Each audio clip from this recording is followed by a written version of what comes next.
So hello guys, today అయితే మనం egg fry చేసుకోబోతున్నాం గైస్. సర్లే అమ్మ, ఎగ్ ఫ్రై చేసుకోవడం మాకు తెలియదా ఏంటి అంటారేమో గైస్.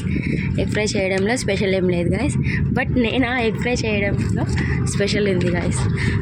నేను ఎందుకు ఇలా చెప్తున్నానంటే, నేను చేసిన వంట తినాలంటే ఎవరికైనా ఒక సాహసం అనే చెప్పాలి గైస్. ఓకే, నా వంట అలా ఉంటుంది. పర్లేదు గైస్, బాగానే చేస్తాను. అప్పుడప్పుడు ఫ్లాప్ అవుతూ ఉంటుంది, అప్పుడప్పుడు హిట్ అవుతూ ఉంటుంది. తినేంత వరకు చెప్పలేము హిట్ ఆ ఫ్లాప్ అనేది. ఓకే, ఇంకా ప్రాసెస్లోకి వెళ్ళిపోదాం రండి గైస్.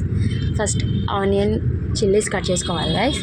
నెక్స్ట్ బాణలి పెట్టుకొని అందులో ఆయిల్ వేసుకొని ఆనియన్ అండ్ చిల్లీస్ ఫ్రై చేసుకోవాలి.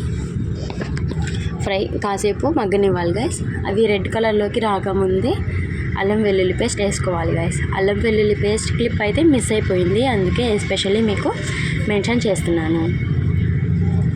కాసేపు ఆగిన తర్వాత మసాలాస్ వేసుకోవాలి guys. Like garam masala, chicken masala and salt, pepper, అలాగా ఎట్సెట్రా. మీ దగ్గర ఏ మసాలాస్ అవైలబుల్లో ఉన్నాయో ఆ మసాలాస్ని వేసుకోవాలి గైస్. కాసేపు అలా బాగా కలిపిన తర్వాత కాసేపు ఆగిన తర్వాత ఎగ్స్ని వేసుకోవాలి. ఎగ్స్ పగలగొట్టి వేసుకున్న తర్వాత అలాగే తిప్పకూడదు గైస్, కాసేపు ఉంచి మూత పెట్టేయాలి. కాసేపు ఆగిన తర్వాత తిప్పుకోవాలి, ఎందుకంటే అలా తిప్పడం వల్ల టేస్ట్ ఇంప్రూవ్ అవుతుంది గైస్. ఇలా కాసేపు తర్వాత ఎగ్స్ని అయితే తిప్పుకోవాలి గైస్.